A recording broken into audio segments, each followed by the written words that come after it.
Assalamualaikum warahmatullahi wabarakatuh. Selamat pagi anak-anak. Bagaimana kabar kalian hari ini? Tetap sehat dan tetap semangat kan? Nah, ketemu lagi dengan Ibu untuk membahas materi PPKN kelas 7 pada kurikulum Merdeka. Oke, sebelum kita memulai materi hari ini, jangan lupa berdoa sesuai dengan kepercayaan kita masing-masing, supaya diberi kelancaran dan ilmu yang kita pelajari hari ini bisa bermanfaat. Oke, hari ini adalah pertemuan kedua, yaitu untuk masuk ke bab 2. Sebelumnya silakan dibuka buku paket kurikulum Merdeka, yaitu buku siswa halaman 27 sampai halaman 29, supaya kalian bisa mengikuti penjelasan yang akan Ibu berikan. Nah, bab 2 ini kita tetap pada materi norma masyarakat, yaitu pertemuan kedua subbab jenis norma dan norma dan sila-sila Pancasila. Tetap pada elemen Undang-Undang Dasar Negara Republik Indonesia tahun 1945. Nah, sebelumnya kita harus tahu dulu tujuan pembelajaran kita hari ini. Yaitu setelah mengamati gambar-gambar, peserta didik mampu menganalisis penerapan jenis norma dan nilai-nilai Pancasila dengan baik. Baiklah, kita masuk pada materi jenis norma. Kemarin kita sudah membahas di pertemuan pertama. Masih ingat apa yang kita bahas di pertemuan pertama? Benar sekali, kita membahas materi pengertian norma dan nilai penting norma. Nah, setelah kita mengetahui pengertian norma, yaitu merupakan aturan yang ada di masyarakat, kita harus tahu juga apa saja aturan yang ada dalam masyarakat. Apakah aturan itu hanya satu?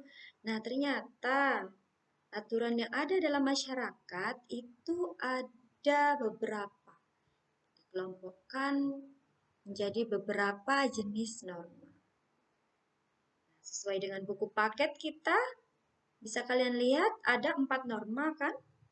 Nah, ada 4 norma yang sudah Ibu tampilkan dalam layar. Yang pertama, yaitu norma agama.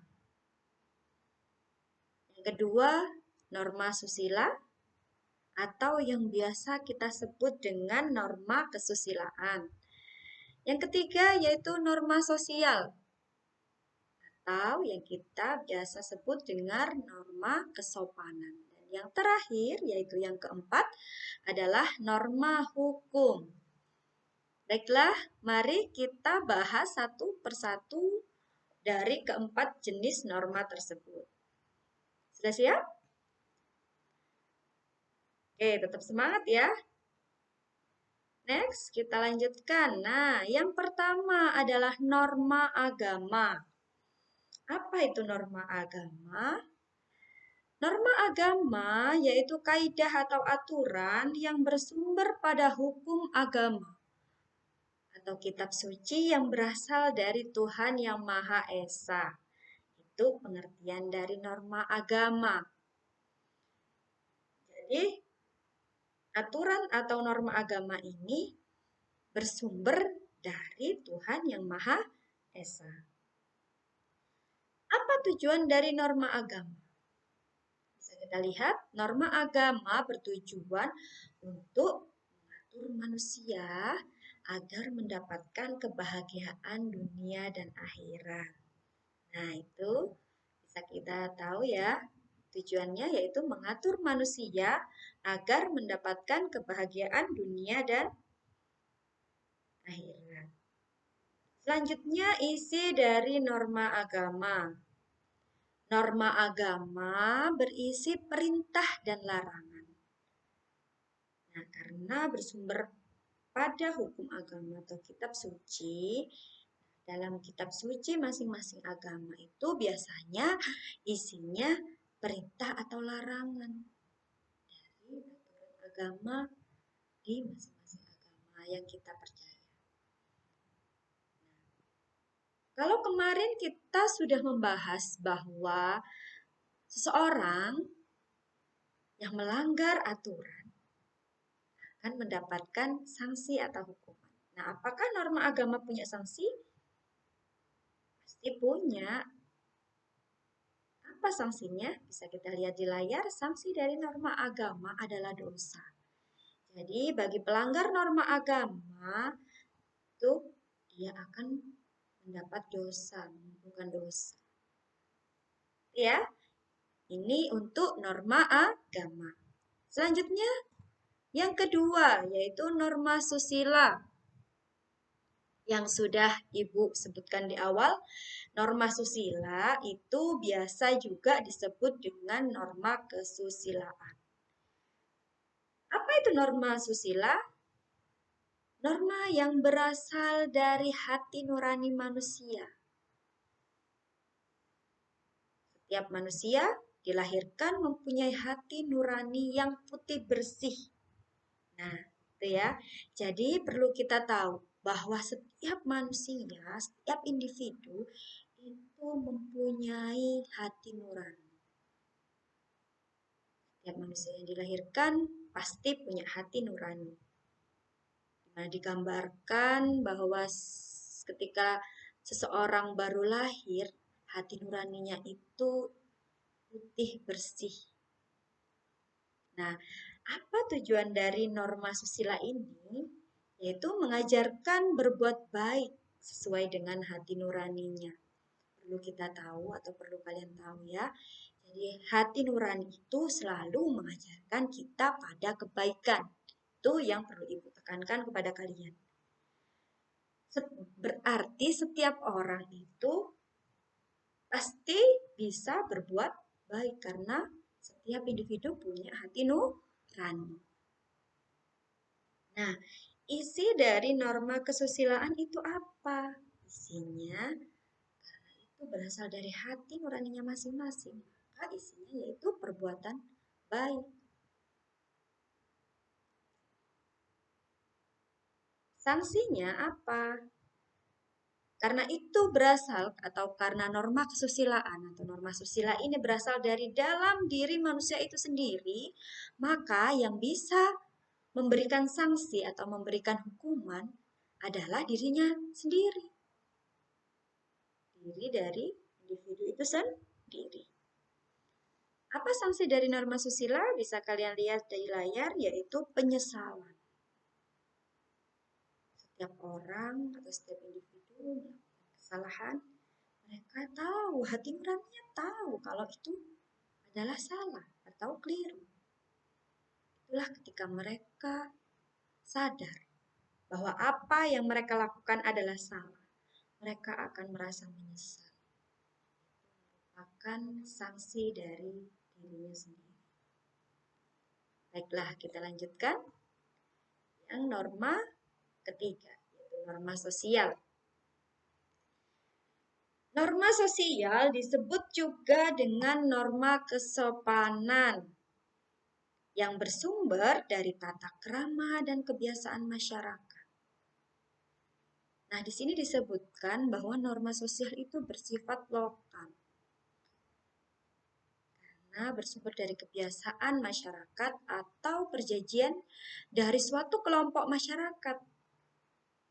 Berarti, karena bersifat lokal, bisa kita simpulkan norma sosial dari kelompok masyarakat satu dengan kelompok masyarakat lainnya itu berbeda. Nah, bedanya apa dengan norma kesusilaan tadi, Bu? Norma kesusilaan tadi bersifat universal atau menyeluruh karena itu bersumber dari hati nurani. Kalau norma sosial itu bersumber dari kesepakatan sekelompok masyarakat atau kebiasaan dalam masyarakat itu sendiri. Jelas, kebiasaan dari masyarakat satu dengan lainnya akan berbeda. Contohnya apa, Bu? Kita tahu, misalkan perbedaan, supaya kita tahu perbedaan norma sosial dan norma kesopanan. Misalkan kita hidup di lingkungan desa yang sangat menjunjung tinggi sopan santun. Dalam adat Jawa, contohnya. Ketika bertemu dengan orang yang lebih tua, kita akan mengucapkan salam dan mencium tangan dari orang yang lebih tua tersebut sebagai tanda penghormatan kita yang lebih muda. Namun, pemandangan itu tidak bisa kita lihat di kota. Di masyarakat kota itu akan berbeda pandangan mereka. Ketika bertemu, hanya dengan mengucap halo, hai, itu saja sudah dianggap benar. Tapi jika itu kita lakukan di desa, khususnya di masyarakat Jawa, ketika kita bertemu dengan orang yang lebih tua, kemudian kita mengucapkan hai, halo, itu dianggap tidak sopan. Nah, bedanya apa dengan norma susila tadi, Bu? Norma susila itu dimanapun berada, dimanapun kalian berada, itu anggapan tetap sama. Contohnya, berkata jujur. Walaupun itu di desa atau di kota, konsep jujur itu adalah berbohong adalah perbuatan buruk. Dimanapun berada, anggapan itu akan sama. Baiklah, kita lanjutkan. Apa isi dari norma sosial? Nah, tadi yang sudah Ibu bahas. Norma sosial itu berisi perilaku sopan atau sesuai dengan tata krama, sesuai dengan kebiasaan masyarakat tersebut. Lalu apa sanksinya, Bu, bagi pelanggar norma sosial? Nah, karena itu berlaku hanya di masyarakat itu sendiri, maka jika dia melakukan di masyarakat lain, pandangan masyarakat tersebut belum tentu sopan atau sehingga sanksinya yaitu berupa cemooh, ejekan, bahkan buah bibir atau bahan pembicaraan. Nah, yang terakhir ini adalah norma hukum. Norma hukum merupakan aturan yang mengatur tingkah laku manusia dalam kehidupan bernegara, bersifat tegas dan memaksa. Nah, aturan hukum ini kebanyakan berupa aturan tertulis yang dibuat oleh pihak yang berwenang membuatnya. Tujuannya apa? Tujuan dari norma hukum ini yaitu menciptakan ketertiban dan keamanan negara. Kemudian isinya berupa aturan sanksi bagi pelanggar hukum itu tegas, ya seperti disebutkan di atas, dan memaksa, yaitu berupa kurungan dan denda. Denda diberlakukan bagi pelanggaran ringan. Namun jika sudah sampai kurungan, itu maka pelanggaran yang dilakukan dalam norma hukum tersebut sudah cukup berat. Nah, sekarang Ibu tanya, kira-kira menurut kalian dari keempat norma tersebut, mana norma yang paling banyak ditakuti oleh masyarakat?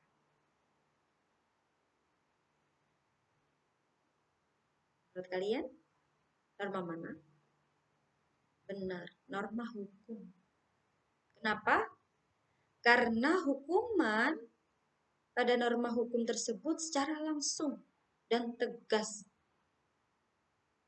sanksinya itu langsung dilakukan, langsung diproses. Baiklah, kita lanjutkan ke subbab selanjutnya. Oh, sebelumnya kita perhatikan gambar-gambar dari penerapan norma dulu. Yang pertama, nah bisa kita lihat penerapan dari norma agama. Di sini Ibu tampilkan contoh dari khususnya agama Islam, yaitu mengaji. Nah, ini salah satu contoh penerapan dari norma agama. Taat terhadap aturan agama, perintah. Yang kedua, norma susila. Bisa kalian lihat di situ. Ada seorang anak yang menolong temannya. Yang sudah Ibu sebutkan tadi, bahwa norma susila berisi tentang perbuatan baik. Menolong adalah perbuatan baik. Selanjutnya, gambar contoh dari norma sosial. Kita lihat di sini pemandangan seorang murid yang tiba di sekolah dan bersalaman pada gurunya. Salah satu contoh norma kesopanan. Dan yang terakhir, norma hukum. Bisa kita lihat pada gambar bahwa ada anak yang membantu kakek untuk menyeberang di zebra cross. Harus itu sesuai dengan aturan karena zebra cross memang disiapkan bagi penyeberang jalan. Nah, ini selanjutnya yaitu subbab norma dan nilai-nilai Pancasila. Norma tidak lepas dari nilai-nilai Pancasila, yaitu norma ketuhanan, norma kemanusiaan, norma persatuan, dan norma kerakyatan. Baiklah, setelah mendengarkan penjelasan dari Ibu tadi dan mengamati gambar-gambar yang sudah Ibu berikan, gambar-gambar penerapan norma, maka kalian harus mengerjakan lembar kerja yang ada dalam layar. Yang pertama, berikan masing-masing 3 contoh perilaku penerapan dari jenis norma. Yang pertama, norma agama, norma susila, norma sosial, dan norma hukum. Ibu tahu kalian pasti bisa karena kalian sudah mendengarkan penjelasan yang sudah Ibu berikan. Baiklah, jangan lupa untuk mengerjakan tugas yang Ibu berikan. Kita lanjutkan minggu depan di pertemuan ketiga. Terima kasih sudah mau mendengarkan penjelasan dari Ibu. Ibu akhiri. Assalamualaikum warahmatullahi wabarakatuh.